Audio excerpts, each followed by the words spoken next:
Okay, everybody, welcome to the group chat, group coaching, whatever you want to call it. We're gonna field some questions and see what we can help people out with. I think Bill is waiting to get some problems resolved, maybe, and yeah, let's go with it. First. We're going to have to be changing for everybody for the replay and listening live.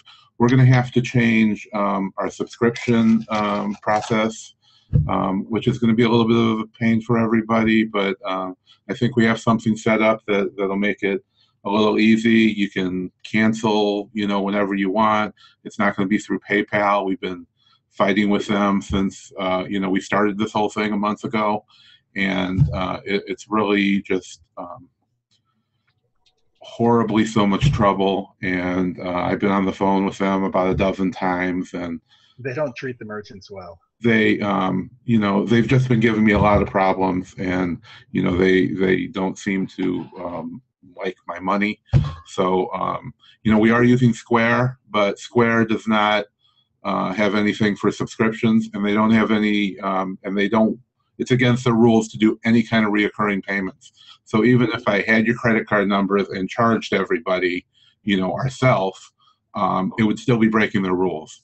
So we've set something else up through Stripe, which is, similar to Square. You'll have your own account. You're going to log in. I'm not going to have your credit card information. I'm not going to, I'm not going to have to deal with all of that. You'll go to a landing page. You'll fill out your information. And unlike PayPal, it's not just you got your payment. You made a payment to me, I got it, and you'd have to look at your history to even have any proof. You'll get an invoice every month. If we have any kind of add-ons, we can just put it right in there, and you can select that you want to do that. You can change your credit card information there. You can cancel your subscription at any time you want through your own login at that website. So, it'll be a lot easier for everybody involved once we get it set up. The subscription started on the 18th, which is only a couple days from now. So at some point, we're going to go in and cancel everybody's subscription through PayPal, and then we'll share the new information. And if you don't want to move over, then, there's lots of other groups out there that I'm sure can help you. There's a handful of people who chose not to be in the group over the last month. So, hopefully it'll be easy. And, if you don't like it, then, there's about 90 people on the waiting list to join. So, I hope everybody stays, but, every month, every group gets people that drops off, and it is what it is. But hopefully we can, help people with their questions tonight, and, we'll see where we go from there. So, Bill, what do you got for us? Is my mic on? Can you hear me? Yep. Yeah, Bill. Yep.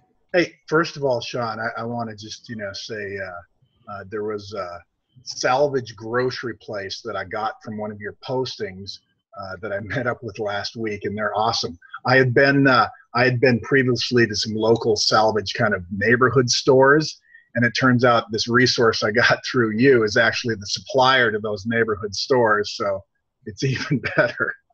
Great. So I appreciate that. Hey, but I wanted to ask you just in general, anyone, what do you guys do to track expiration dates? And especially when you get in the situation where you're replenishing some stuff and now you've got a mix of dates amongst your inventory. So you can set an alarm in ScanPower as well as an inventory lab. Is that what you do, Sean? That's what I do. Yeah. I mean, I do that, but only because it's there. I don't care. The deal with Amazon is it's their responsibility. It's their problem. As long as you do your part, which is putting expiration dates so they can be clearly seen by the human eye, which is what Amazon requires, then I feel that is as far as I need to go. So what I do is I have it there. When they check every item in, as they check each item in, they put the date into their system somehow. So if you have 5 different expiration dates on the same ASIN item, they're they're still going to be put in as those individual dates. They don't see the first date and say we have 50 items this date. They're supposed to do it for every date. Not a week goes by that I don't get items marked unfulfillable because for the reason of them being expired. And then I usually remove them to the nonprofit that I've talked about. Sometimes if it's, something I don't think is good for that, or, not worth the 50 cents to have it removed, then I just have it disposed of. But, usually that's what we're doing. We're sending it to the nonprofit. So I know the system is working because I see it all the time. I don't have 100 items that are being expired, but, I have 1 or 2 left. Usually 10 to 15, on the volume I have, but I have about 20,000 items at the Amazon warehouses. So, a dozen or so a week, I think I'm right where I should be, because I'd rather throw a few away when I've doubled my money on hundreds of them over the life of the product. So, the answer to that question is I don't, Well, no. That's what we're paying them so much money for, Well, I appreciate you cleared up a misconception for me, because I thought not only do I have to, have the date on them, but that I was also responsible to make sure they're out of the warehouse and let Amazon know to get them back to me before the 50-day. Right. Well, that is something that is not possible, because you're not supposed to have. You're supposed to be. I don't exactly remember what they call it, but replenishing. It's called when you do a replenish. You're selling everything on the same MSKU on the same ASIN. So if they wanted everything separate, they would expect you to have multiple MSKUs. Right. But you can't have. You're not allowed to have 2 of the same MSKU active. So even if you find that you do, they want you to make it inactive, and then when the other one sells out, activate that one. So that's the point of replenishment. So through that process, they have made it so you can't know which is which. Well, so just to paraphrase, as long as I've got it properly labeled as per their requirements, I've done my job. Yeah. Okay, cool. Thank you.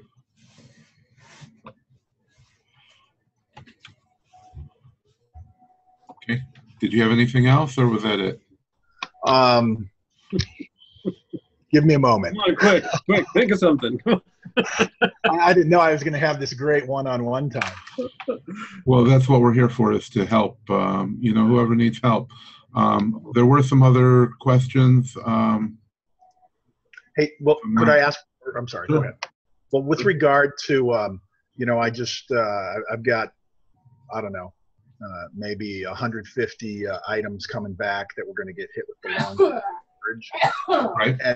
And with regard to my understanding on that, did I read something that Amazon, if you removed it within the last week or 10 days, I believe Amazon will reimburse for the 50-cent fee?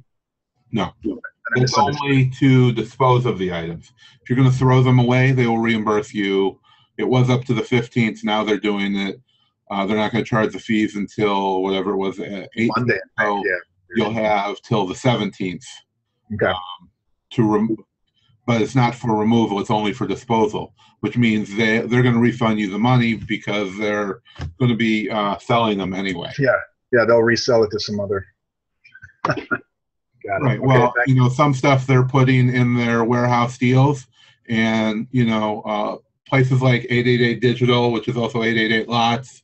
For a couple years, I had, when I still argued with people on Facebook, I would, I'd have, they would argue with me that everything was getting thrown away, and of course, doing liquidation, I knew that it wasn't, because you could buy truckloads of what they call .com merchandise, which was Amazon, what they were selling off. So that's what 888 Lots is doing. They're buying those lots, and they're already manifested with the ASINs. So that's how they know the ASINs and all the lies that they're telling people about that. That's interesting. They're getting it there. Well, I know. In fact, I know a big liquidator up here.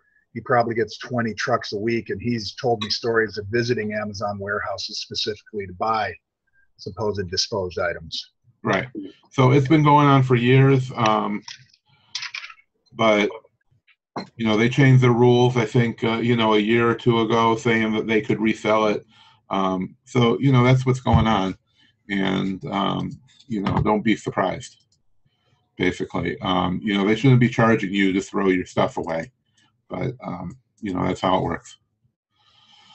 All right, thank you. Somebody in the chat had asked, using coupon stockpile strategy, how much monthly inventory am I able to buy an item? So, what I'm doing is a lot different from, the way a lot of other people do it. And it really depends on how much money, how much money you have to spend. Because, I can go to a couponer and tell them that I'm willing to buy everything they have. And, and I have different outlets for selling things, I have a lot of people who sell at flea markets. I have somebody who works for me full-time selling on eBay. So I can buy everything, for a set price, where other people wouldn't be willing to do that. So, there's really no limit, because once you find one couponer, they coupon in groups, a lot of them. They have parties cutting stuff, and they'll, swap coupons. And that's really what, they need to do to become a successful couponer.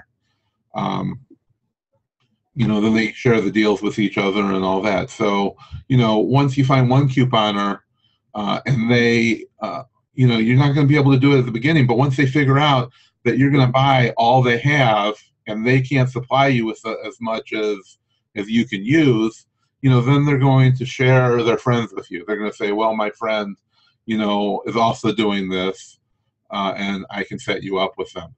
And after you buy from them a few times, you can explain to them that, you're interested in more, and do they know anybody else doing this that can help you? And, I found a lot of couponers that way. And you find the liquidation stores the same way. Ask your friends, ask around, ask how, if people, finding liquidation stores, they go in and out of business all the time, because all you have to do is have a little storefront in a bad neighborhood and, $5,000 to buy a truckload of liquidation food, and that's all you really need. And, hang a sign outside. So, the best thing to do looking for those places is ask your friends, post on Facebook, ask everyone do you know a place where I can buy, cheap groceries, the kind that might be out of date or, damaged, and you'll be surprised the amount of people say, oh, I went to this place, or I've seen this place. And, that's how you find your sources, word of mouth, building relationships. That's really what this business is about. Everybody thinks you're doing it, hidden in a spare bedroom in your house, never talking to anybody. But, the way you build your business is by relationships with stores and, and wholesalers and liquidators and, couponers or your friends. People I know have found me the best deals. Once you get in with the couponers, and even these little scratch and dent stores, you tell them what you want, they're going to go shopping for you. You don't have to do the work anymore. They're gonna call you when they find a deal, and you can tell them if you want it before they ever have to buy it. Oh, that's cool. If I'm, I don't want to get in front. Are there other people waiting for questions? I don't know. They're not talking. I just, you said a couple of things. Number one, with regard to the couponers, you're buying things, apparently even things that you can't necessarily sell on Amazon, but you're using your other distribution channels, like you said, be it flea markets or eBay. Right. Well, we don't sell at flea markets, but I used to have probably up to about 40 booths at flea markets selling a few different things. But I know a lot of people who do that, and I'm buying from people there, so I can sell other things to them. Okay. Flea markets are a great source of product. Mm-hmm. If you have them in your area, it's a great place to go. And I thought I had understood that you don't buy, or maybe you said you didn't sell them. I don't know, on expired groceries. What do you potentially buy expired groceries? I don't necessarily buy expired groceries on purpose, but Okay. I get them sometimes. If you're buying a whole pallet of stuff, you're not going to not buy it because there's some expired products in Right. there. But if there's enough stuff in there, if there's shampoos and health and personal care items, that are worth it, you might get some expired groceries. We sell expired groceries on eBay. You're allowed to do it. I think you have to have it in the title, or I don't mess with eBay. I have somebody I hired to do that. Right. And they use their own account, and if I had to worry about it myself, I wouldn't do it at all. But we used to have the stuff sent back to us, but now we just donate it all. But if you already bought something, you might as well sell it. It's why we sell merchant fulfilled now. We sell 20 to 30 items a day probably, and over the weekend, when we come in on Monday, we have at least 100 orders to pull. So, I hate merchant fulfilled. Since I started, I told everybody it was a horrible idea. I never did merchant fulfilled. But now, if I'm buying a pallet or a truckload of product and I have thousands of items that end up, nail polish and, there's just a lot of things that are randomly hazmat now. So if you already own the product, you might as well find some way to sell it, is how I look at it. But I'm not going out looking for hazmat. But if I already have it, I'm going to sell it. And I'm definitely never going to look for a merchant fulfilled item. Yeah. We might as well sell it if we already, if you got stuck with it. So, it's the same thing across the board. If you're buying a big deal, don't turn down that deal because there's something you don't want in there. The stuff that is useful, is what you're basing the buy on.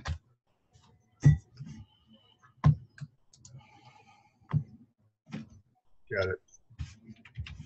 Hey, on a slightly different question, talking about the people that work for you and so forth, what kind of, if I might ask, what kind of a payment model do you use? Do you pay people hourly, salary, commission, combinations, etc.? My brother works for me and I pay him, on salary. But as far as the eBay, what we do is I get 60% and the guy gets 40%. And, he has the whole top floor of my warehouse. I have a 2-story warehouse. So he has the whole top floor. He only sells my products. He uses his own eBay account. He, does all the shipping, all the whatever stuff. He gets his own supplies. He does all the work. I do nothing but supply the stuff, give the stuff to him. So out of his 40%, he does, and he keeps all the shipping money, of course. So it's 40% of the sale price. He charges shipping on everything, and he pays me once a month. So, that covers all my warehouse, and some of my employee charges. And he, like I said, he uses his own account. So, I have to do nothing. If his account gets shut down, it's not my problem. I don't have to worry about somebody else, messing up anything for me, or, any of those other problems that you have to deal with eBay. So he does everything, and he does it at my warehouse. So I don't have to worry about somebody running off with all my stuff at their house. So, if you didn't come in one day, all my stuff would still be there. And everyone else I pay by the hour. I have a warehouse manager that does all the listing, anything that's not new. My warehouse manager does the listing for. If it's new, I have some other people who I allow to list. But the warehouse manager, she does all that. She does the actual shipments. The person who lists on eBay packs all the boxes, every box since I started doing this. And, we've just trained, people to do different things. But, everybody else is paid by the hour. It's just the easiest way to do it. You know, and there's perks for working for me, obviously.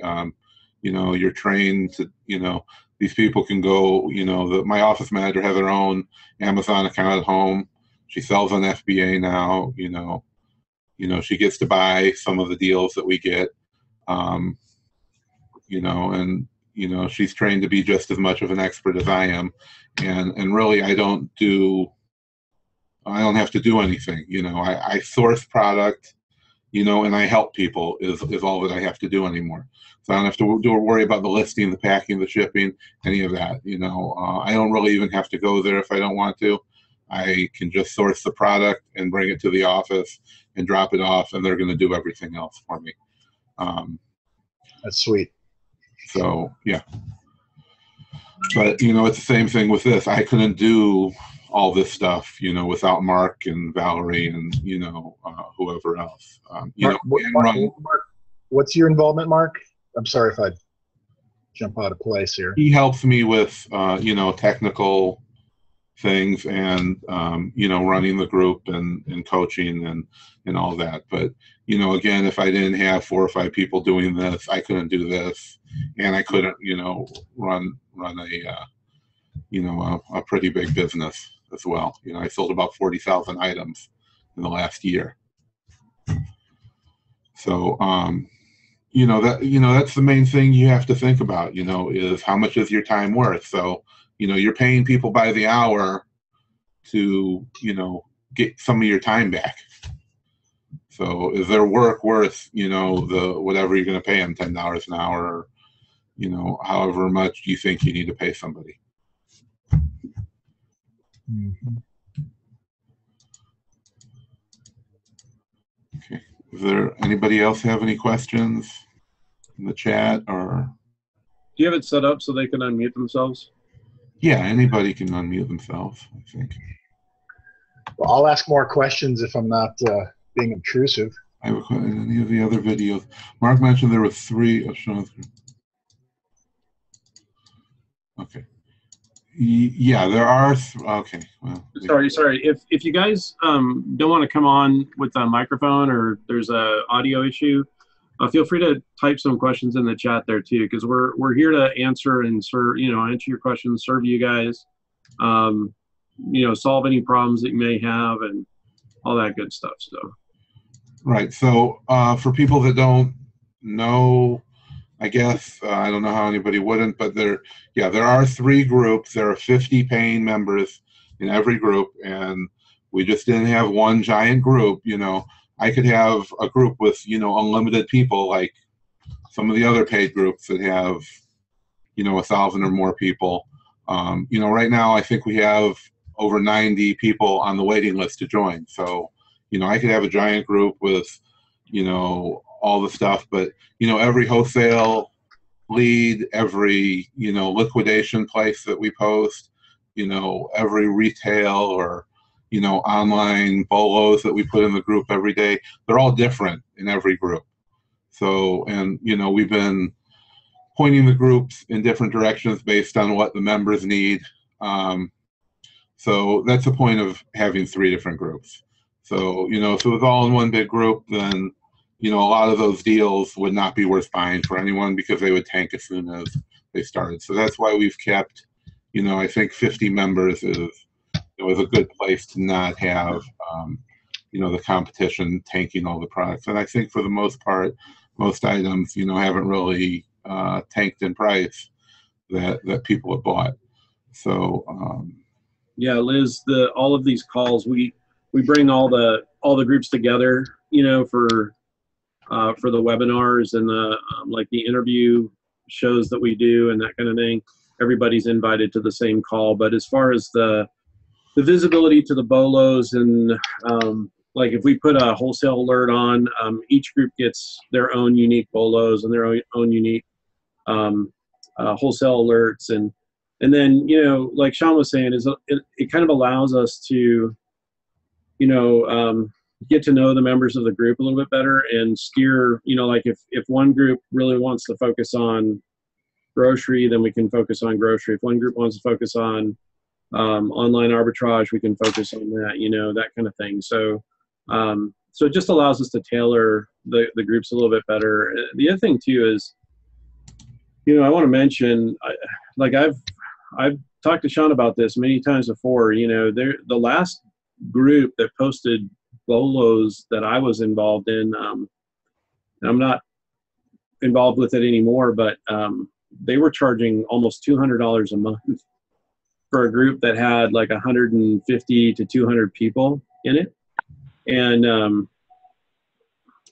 And so for a $50 a month membership, I sort of feel like we're adding a lot of value to the members. We're trying to have 2 webinars a week, one where we're, directly interacting with all the members and specifically answering their questions, and another one, so far we've been able to schedule some really cool interviews, and the last one we had with Greg Mercer from Jungle Scout, and we've got a couple more coming up that we're trying to plan, and so hopefully you guys are getting value, and if you are, then that's awesome, because that's what we're here to try and deliver on. So, all right, enough of that. Specific questions, like I noticed that that there were a couple of questions, like Bill had posted something earlier about being able to buy, or couponers, it being illegal for couponers to sell their stockpiles. And Sean, you want to kind of address that? I mean, I put a long and detailed post into the group where that post was published, but do you want to talk about that a little bit? Yes. Like everything else, it's, the first sale doctrine, which, the Supreme Court passed, is, what supersedes whatever ideas that a company might think. So, a company, these coupons are from manufacturers. They have nothing to do with the government. So, what's going on is some coupons say, not for resale or something along those lines. And usually what that means is the coupon's not for resale. So when you buy something, you own it. The Supreme Court has, upheld this, and it was an Amazon-related case too. If nobody followed it, basically somebody from Asia was buying textbooks, brand new there, and selling them here. So the way most of the textbook companies work is they sell them for the price that's, affordable, the top end of whatever you can afford. So here we can afford $300 to $500 textbooks, but in Southeast Asia, they might only cost $20 because, you have to provide those textbooks for wherever they're being taught. So that's, one of the deals with colleges worldwide that these textbook manufacturers have made. So, it might say not for sale outside of Europe or, whatever country it might be in. So what happened was the textbook manufacturer tried suing this person, and I think he was even arrested for whatever was going on. So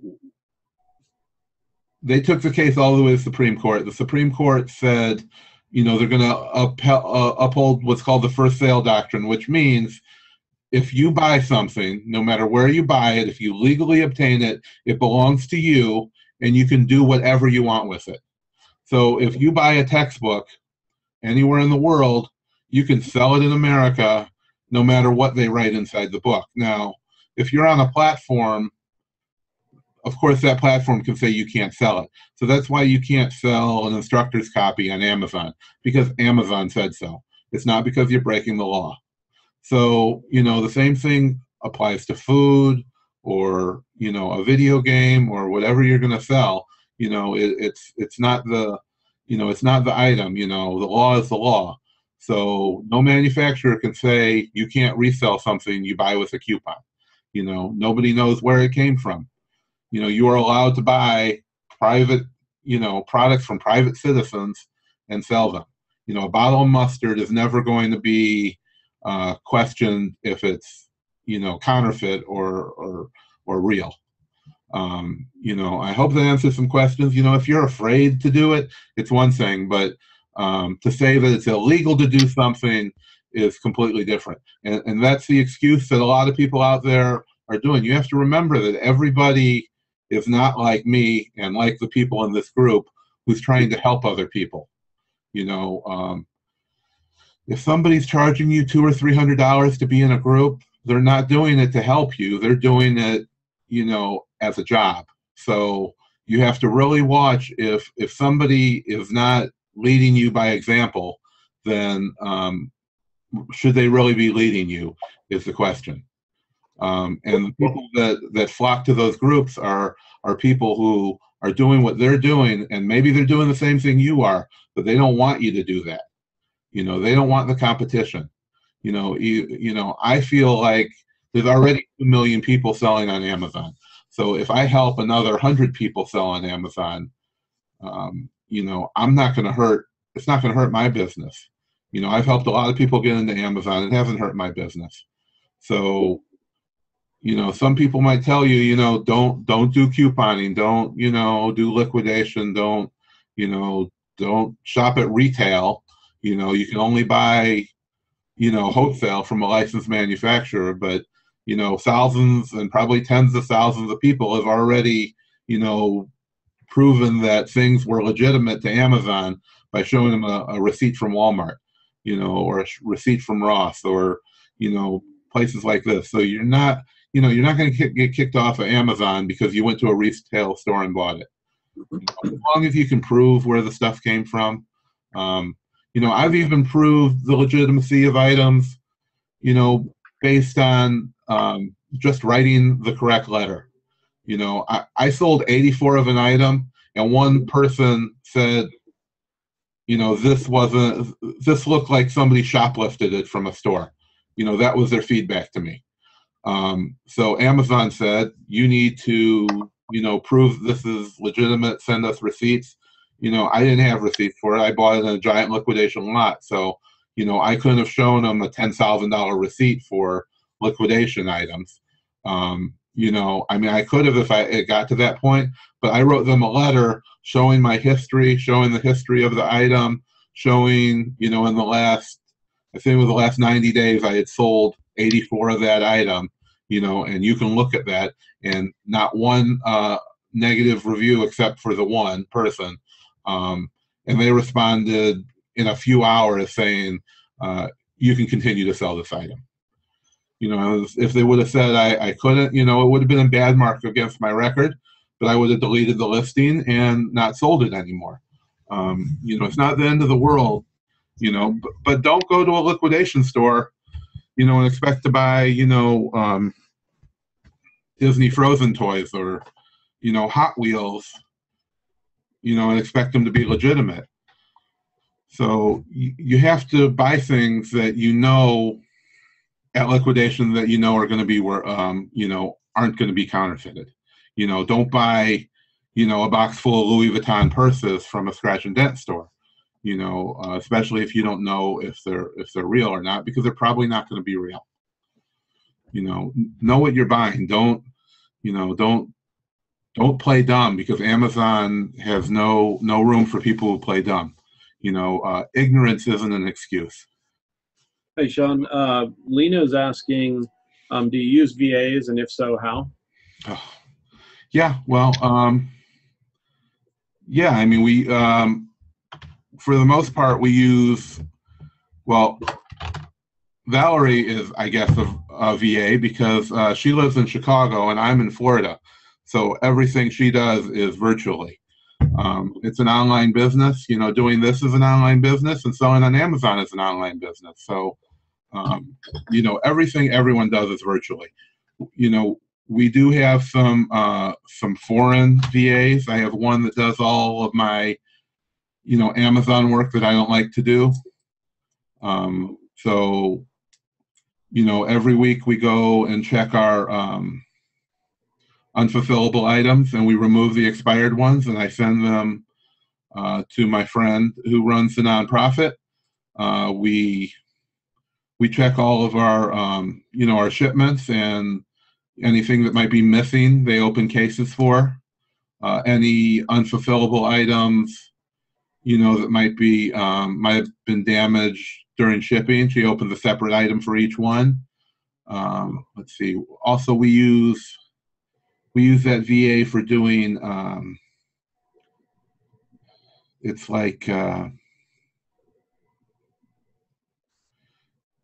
sometimes you get a listing where the item is not it's not available on the website, and you got to open a case for it.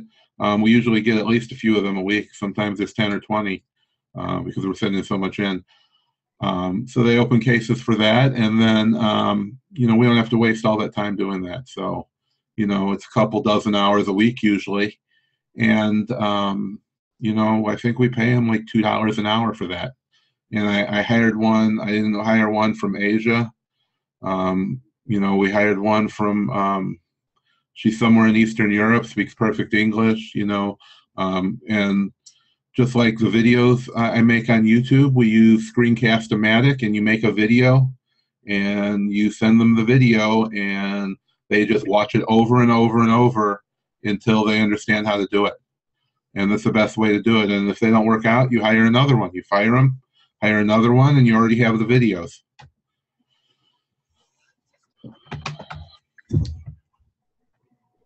I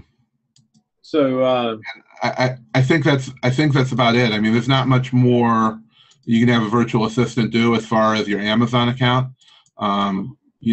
We had a virtual assistant trained for us for finding leads, and they were terrible at it. The people that trained them, they said their regular ones find about 25 a day between two of them. So, somewhere between 10 and 15 each. This one was finding about 2 a day. So we have her on hold. She might get a little more training, or they'll train someone else for you. So for us, so if you want to hire a virtual assistant to find your own leads, then that's another option for them. Editing pictures, you get some that are more trained that cost a little bit more money. They can edit your pictures, remove backgrounds. There's some out there that are, updating their listings, putting keywords in, but of course they're going to cost a little bit more money. But it's whatever you want to train somebody to do. Everything on not eBay, but Amazon is, really virtual except for shipping the items. I mean, you can source the items. You can, there's some people who have written a course on just, doing everything virtually. So you can have people source, and you can have people order them to a fulfillment center, or for to a packing center for you, and you just give them gift cards. So it's however much you want to train somebody and how much trust you want to put into your virtual assistants, but they can do every aspect of your Amazon job for you. I think a lot of people, I think I've certainly found this to be true with some of the folks that I've been talking to. They get, I don't know, they just get worried, or that they're going to make a mistake, or they're not sure about VAs or whatever. And, it's no different than having a friendship, or having not a friendship traditionally, but, you just talk to people, right? And you just ask them to do stuff, and they either work out or they don't. It's not, there's not like a magic wand that you wave over somebody and poof, they're a VA, or, whatever. You just identify something that you need done, and you go out, you find somebody to see if they're able to do it, and you teach them how to do it, make a video, which is the best use of your time, so you don't have to keep teaching them over and over again. And then they either work out or they don't. If they work out, great, and if they don't, you let them go and you bring somebody else in and you give them a try. I think the thing with VA is, like, a lot of people, they think that they should be able to hire one and it's going to work out, and that's never the case. You're going to go through dozens of them sometimes before you find one that'll work. Have you found that to be true, Sean? Or I wouldn't say dozens, but if you go ahead and you interview them correctly, a lot of people are testing them before they even hire them. If you want them to find leads, you're having them find some leads with a little bit of instruction before you ever hire them, and then it's going to cut down a lot of the problems. Grant said something that, I wanted to clarify for everybody that if you're not selling on eBay, don't stay away from couponers, because we're not buying from couponers to sell on eBay. What we're doing is, sometimes couponers just want to sell everything. So I think that was the point I was trying to make, was that, since they wanted to know what kind of volume that we're buying, was a question in one of the groups. So I said my volume is not going to be the same as your volume, because I have multiple sources that I would be able to buy everything. We don't go to a couponer looking to buy everything. We go in there and you treat it, we talked about this in our last webinar. You go in there and you treat it like you're going to Walmart to source. You go there, usually I see the things that I've either bought before or I'm interested in, and I ask them the price, and then I scan it. And then if I can at least double my money, I say, well, I can't pay that, but this is how much I can pay. And after a few, a few different questions like that, you're going to see if it's somebody that's going to negotiate on the price or they're not. So if they're not, then you don't have to keep saying, well, I'll give you this. They're not going to take less than they're asking for, or they will. And, you just go through it, in that fashion. Okay, he's also asking a question about 888 lots. Right. He's in the process of signing up for an account with them. What are your thoughts on them? I am not a fan of 888 lots. Digital is also the same company. I let them post in the groceries group, and that was about it. I had well over an hour-long conversation with the owner, and it all sounded like a good idea. I've never bought from them, but I don't agree with the way they do their business, and that's what it is. They are promising things, they're telling you things that aren't the truth. Now, if you do your due diligence, you'll know if it's a good deal or not. But they shouldn't be saying, well, you're making this much money. When they did have their little, analyzer for their lot up there, they were taking a straight 15% off of, the selling price and saying that's how much you're going to make. Now, everybody knows not one FBA item has ever been sold for only 15%. Even if it's a $1,000 item, you're not going to get only 15% in fees. That's only 15% is one of your fees. So, do your due diligence. Everything's not going to be brand new. Just like you buy a truckload of stuff from any liquidator, they're still a liquidator. They're getting stuff that either couldn't, or they didn't want to sell, or got lost, or whatever the situation was. It's liquidation from Amazon. So if you're going to buy it, you have to take that in mind. And very few of them you can double your money on. So if you're buying at liquidation, you're going to get at least 15% that's no good, and you should have high margins. Hang on, Sean. Hang on, Sean. You said 15% not good, right? When you buy liquidation, is it going to be 15 or 50% that's not going to be good? Oh, 15. It's usually 15% minimum, in a liquidation buy that you're going to have to throw away, or sell on eBay or find somebody else to buy it, but you're probably not going to be able to sell it there. So I've never bought from them, but all these things ring true for any liquidator you're buying from. You're buying from a liquidator, you should have great margins, because they're buying it for pennies on the wholesale dollar. So you shouldn't be buying it, for a premium price.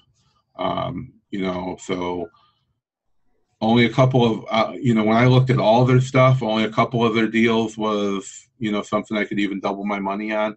They're a giant company, and they're selling big name brands. not 888 lots, but their other company, 888 Digital, and their lots are, they're selling like iPads and iPhones to companies that are making 1 to 2% margins. And that's what they're used to doing. So they think if you make 20% margins on a liquidation deal, you're doing good. So there's some people who sing their praises and have done very good, they say. So, if you can make money doing it, then that's great. But you really need to do their due diligence, because what I heard on the phone is not what I see what they're doing. So that's not the kind of company that I want to do business with. I want to do business with people who are, reputable and are going to do what they say. And I don't feel like they were doing what they said they were going to do. So, I choose not to do business with them. And so, Sean, the next question from Daniel is that we had spoken, I think in maybe like 3 webinars ago, we spoke about a group or a business, that puts listings together, like they create the listings. Daniel wants to know, are they expensive? Will they do bundles as well as private label items? And is it worth it? And of course, I have an opinion about that because they've done some stuff for me. So you go ahead first. Right. Well, that's Nate McAllister, who also does the ungating, and he has some other services. He's in the groups, and you can ask him any questions you want. He did some work for me, and I like it. I think the price is $150, but I think he'll do somewhere a lot cheaper than that. If you tell him, just send him a message and tell him you're in this group. He'll give you a deal. He did it great for me. He did a good job for Mark, I think. So it was amazing. Really, really did a good job. The thing is, though, you got to realize also on some of their stuff, depending on the complexity of the listing, like if you've got parent-child relationships in your listing and that kind of thing, their pricing is going to start at $150 for those. So it may go a little bit higher, but you know what? If you're doing like a private label, like you're launching a product, or if you're doing the poor man's private label, which is a bundle, it's worth it. If you're gonna create a listing that you want to have legs with, man, I'll tell you, they save me so much time. And then just in follow-up and accessibility, oh my gosh, so worth the money. I can't even tell you. So that's just, I mean, I could spend 15 minutes talking about how awesome they are, but you guys get the point. So, everything Nate does is very high quality, in my opinion. So if you're going to create your own listing or your own bundle, if it's $100 or $150 or $200, it's really, it's really worth it. I mean, are you not going to make $100 off of your own listing? Oh, God. If you're not making $100 and creating a new listing, then don't do it. It's not eBay. You need to put thought into your listing. You need to have the right keywords. You have to have the right title, the right bullet points.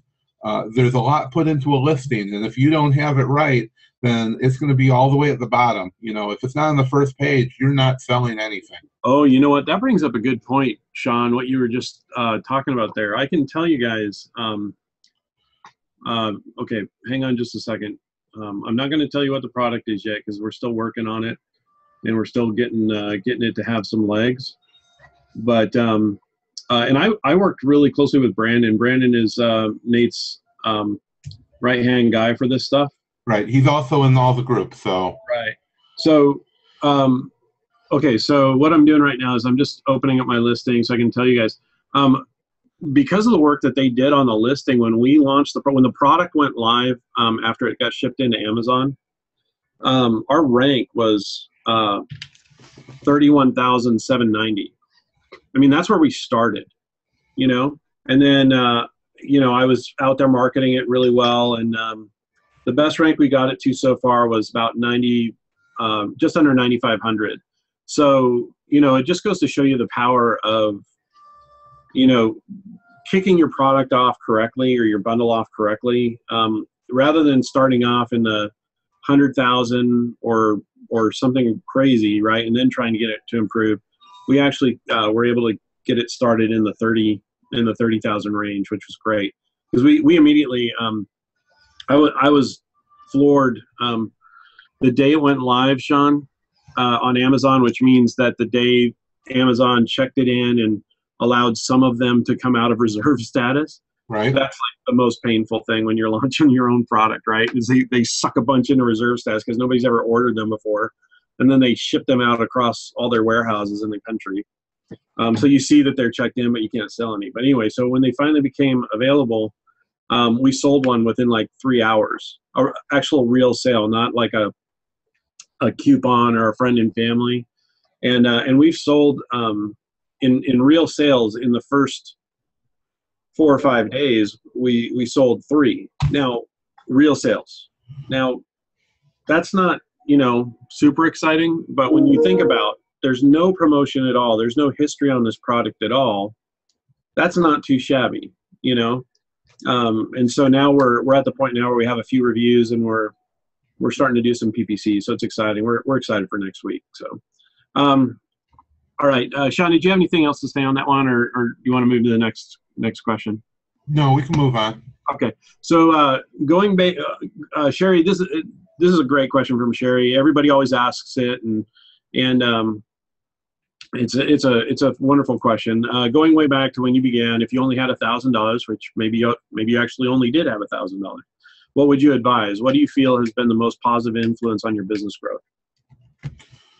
Well, I didn't have $1,000 when I started. I think I've told everybody the story a million times, but we didn't have anything. We did not have anything, but we started with nothing. So, I had other things going on. I really had never heard of FBA. When I started in August of 2012, I was on a message board for a music group that I used to sell a lot of memorabilia for. And somebody had mentioned that they didn't even say Amazon FBA, they just said FBA. So I said, well, what is that? And, they said Amazon, whatever they said. And I Googled it and I said, okay, well, I'm going to do this. And we listed through, right through Seller Central, no tools at the time. And I sold things I had around my house, books and, whatever else. We sent in a couple big boxes full of stuff. I sold so much that, I bought a laser printer, a label printer, a barcode scanner, and signed up for Scan Power. And I had seen Scan Power before I had done the first one. So, well, let me see how this works out. And that first shipment was horrible. Listing everything and then having hundreds of books. I had to go back and find them to put the labels on. Same problems people have now. And I signed up for Scan Power, and I've been using it ever since. And we just took what we had and reinvested it, and have continued to keep reinvesting till we have several $100,000 worth of, merchandise at the FBA, fulfillment centers now, somewhere over 20,000 individual items, almost 3,000 different SKUs. So, it works.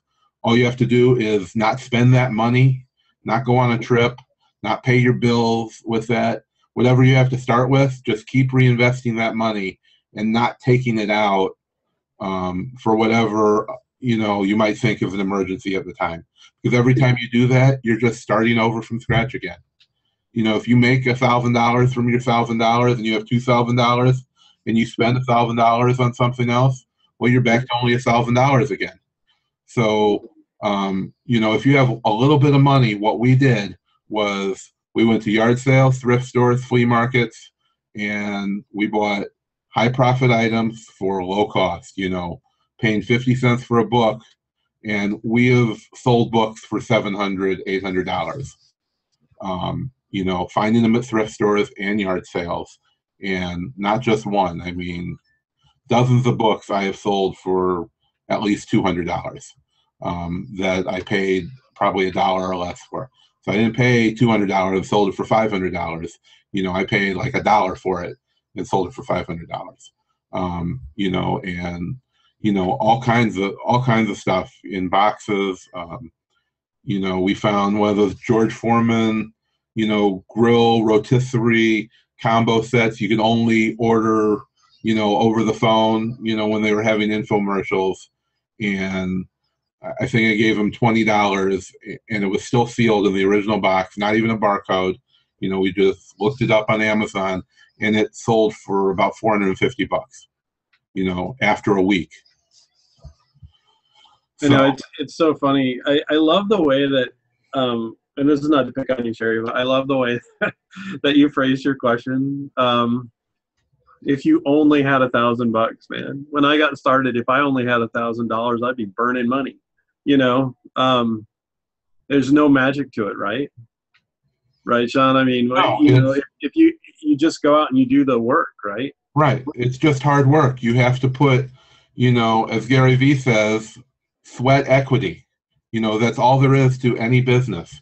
You know, if I lost everything and had $100, I would still have the same kind of business I have now, because I would go back to, you know, with $1,000, you know, I could spend 2 or 3 days, you know, 8 hours a day at thrift stores, you know, and, you know, I could probably make $10,000 off of it, you know.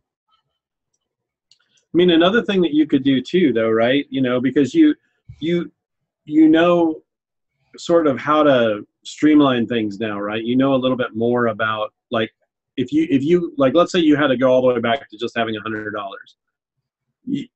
Would you really go back to thrift stores, or would you maybe go buy some Pop-Tarts? You know what I mean? Or would you go buy would you maybe go buy a case of novelties that you know sell really well on Amazon? And if I knew something specifically, sure, yeah, you know, to buy, then yes. But you know, if I was starting out again, you know, and I probably wouldn't, because you know, even consumables come and go. You know, they're not always a good seller. So you know, you have a run of a few months or a year, and then that stuff isn't worth buying.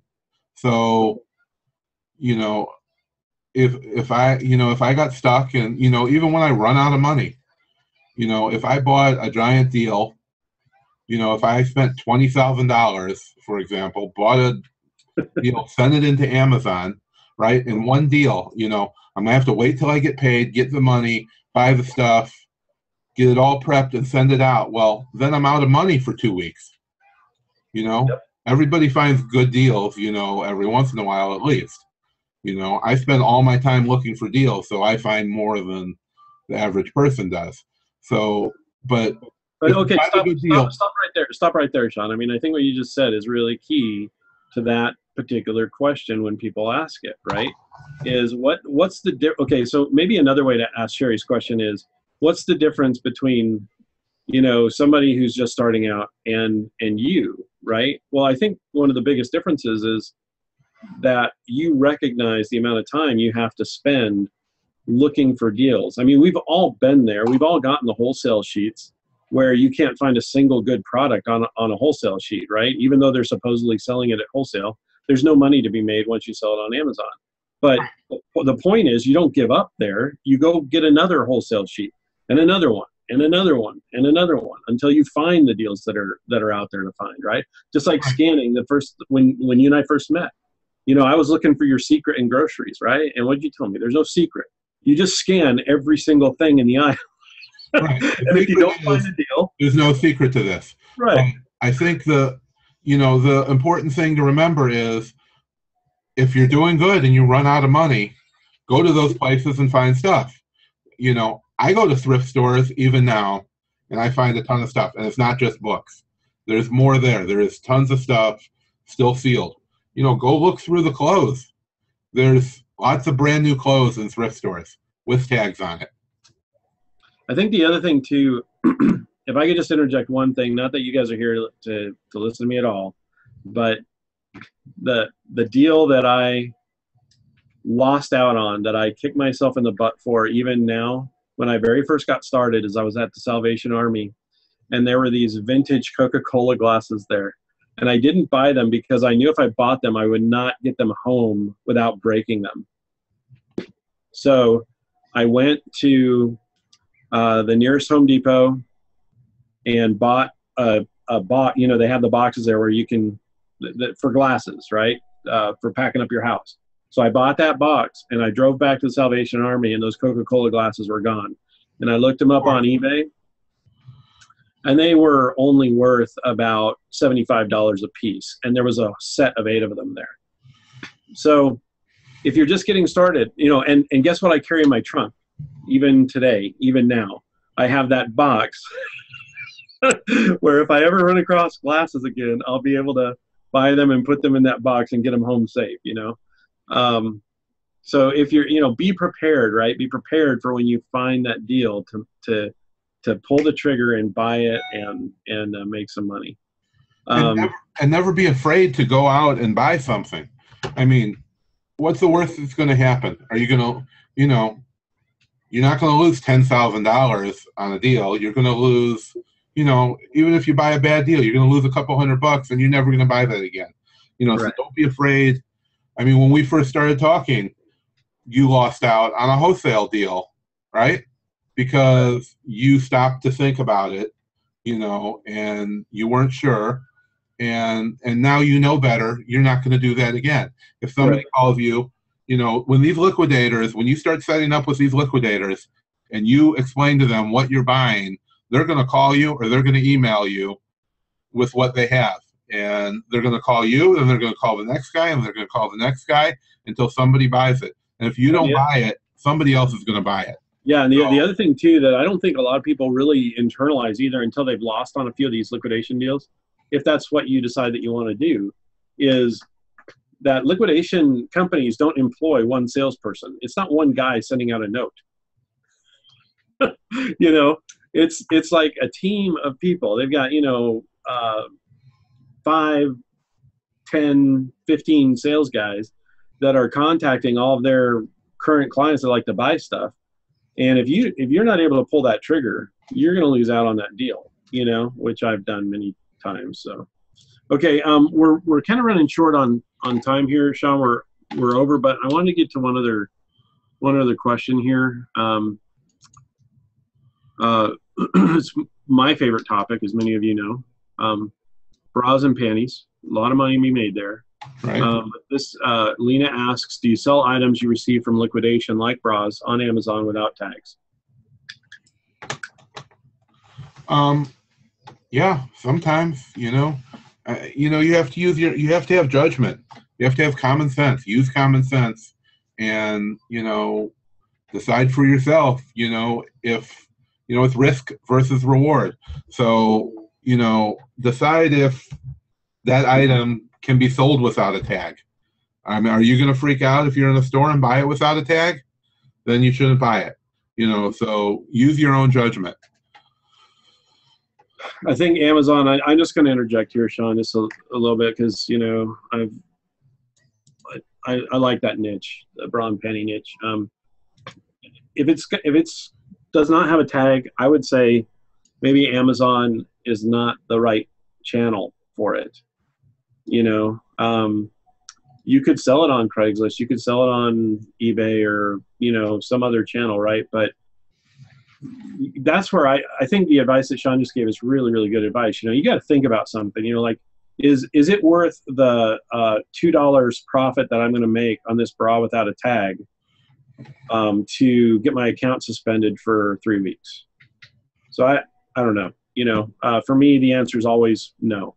You know, I want that merchandise to be in good shape that I'm sending in. Now, I'm about to send in a big liquidation lot of makeup, but we've inspected the makeup. We know it's in good shape. We're not going to send in crummy looking makeup. My wife actually has sorted through the whole thing, and we had one of those, Sean, we had one of those small rouge, plastic rouge things, you know? Right. And she found that the rouge cake inside was the whole thing came out. Right. Yeah, well, it wasn't in one piece. It like broke. Oh.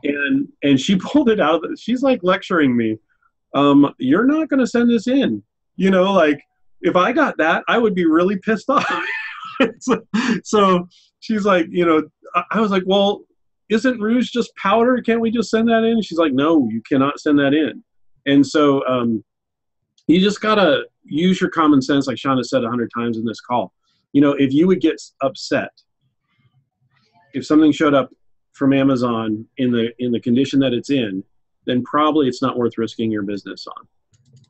Do you think that's a fair statement, Sean, or would you? Yeah. Don't risk your business on one item. I'll never, send in things that are not, in perfect condition. If they're not, then I don't sell them as new. I sell plenty of used and collectible items. Don't be afraid to do that. But, be afraid to send in items that aren't perfect and new, as new. So there are a couple other questions I wanted to cover here. Okay, sure, yeah. So Daniel, I think he's trying to get approved in.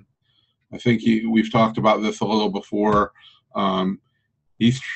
I think he applied for fine jewelry instead of regular jewelry. It's $500 to apply. They take the items you send in and physically cut them up, drill holes, test them, make sure they are what they're advertised as.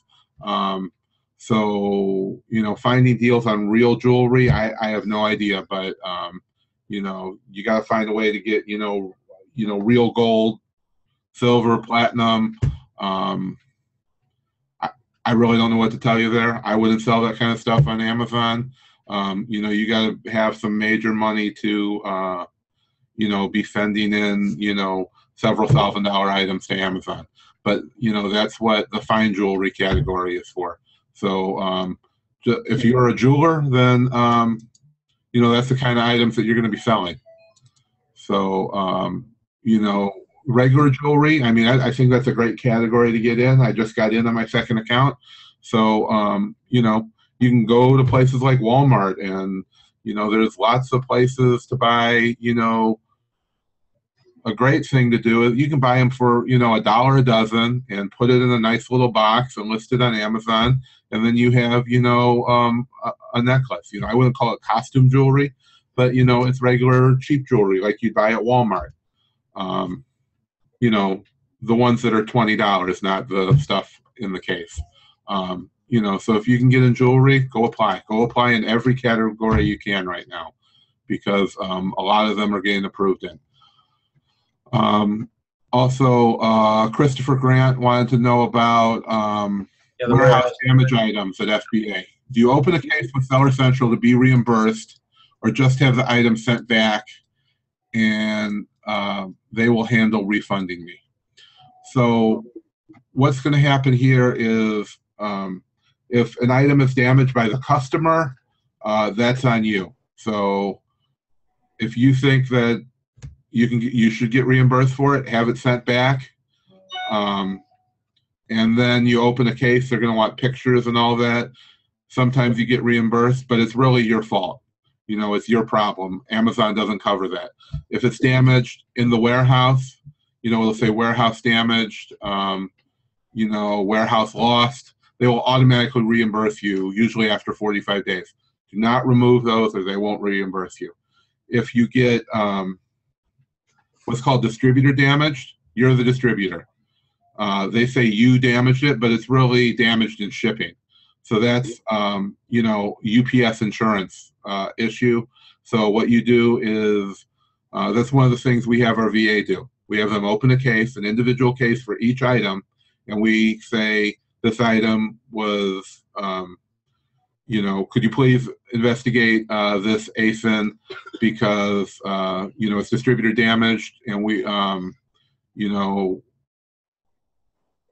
you to, just ask them to investigate it. All we say is, please investigate this distributor damaged item, and usually they reimburse you for it. If you didn't pack it the way you're supposed to, which nobody does, 2 inches between each item, 2 inches on the top and every side and the bottom. If they have a picture of it, they're going to send you a picture and say you didn't pack this correctly, and you're out of luck on that. But if you want to get reimbursed, for the most part, don't remove it. Once they deny you, then you can remove it. You weren't real clear on. Okay, it's a he does say warehouse damage. So yeah, don't remove that. Until you get reimbursed, and then you can take it out. Actually, no, they take it when they reimburse. Oh yeah. Oh yeah, right. So that's going to go to Amazon Warehouse Deals, or it's going to go on a truckload, that you might be buying back from them. And it's not a good idea to buy liquidation from Amazon if you can help it. Sherry Morton, Louis Vuitton purse today at Goodwill. Post some pictures in the group. I found them there before. I found them at thrift stores, yard sales. People donate stuff all the time. So post pictures in the group. I'll take a look. Actually, Jason Smith's group is really probably the best place. There's a bunch of people who are more expert than I am, but there's a lot of easy ways to tell. Everything that looks like it should be leather should be leather. Purses are $500, $600, $700. So everything is hand stitched, in Paris at their factory. So it's real stitching. The leather shouldn't be painted on. The brown sides shouldn't be paint. It's real leather. And every panel where you see the Louis Vuitton logos, if it's that style, each piece is custom printed. So there should never be stitching or anything over a Louis Vuitton logo. They're all centered and, perfectly straight. So there's no, overruns or accidentally damaged items. Everything is hand stitched by, people in Paris. So if it's damaged, they're never going to finish making it. You've got to make sure 110% that it is real. If you're going to sell it as real, that's a good way to get your account suspended. Right. And you can't, if you got it there, you probably aren't selling it as new. You have to sell it on eBay or somewhere else. But if you sell a fake one on eBay, you're going to get suspended as well. So post it in there. I'll look at it. I don't know much about the other brands, but Louis Vuitton, I've really taken a lot of time to, investigate. So I can, I can spot a lot of fakes. But go and post in Jason Smith's, Thrifting with the Boys. It's a great group. It's a huge group. I've seen a lot of people who are Louis Vuitton experts in there, spot a lot of fakes. So, post that somewhere, and I'm sure you'll get the answers you want. It's probably fake. I'll tell you that because, not a lot of people are donating purses they spend $800 on, but I found several myself, and I know lots of people who have found a lot of them. Somebody dies, they have a company pack everything up and take it to Goodwill. So, it happens. And I personally, I think it's worth the chance. It's worth $40 to gamble on the chance to get an $800 purse. So if I think something's real, I'll buy it every time, but I'm not going to sell it unless I know for sure. Right. So she paid $4 for it. So, definitely worth $4 every time to take a chance at, having the real thing. All right. I think if there's no more questions, we'll wrap it up. Yeah, Sherry, if you want to talk to me a little bit more about bras and panties, feel free to hit me up in the group or send me a PM, and I'll be happy to tell you what I know. Okay? Thanks, Sean. No problem. Good night. Good night, Lena.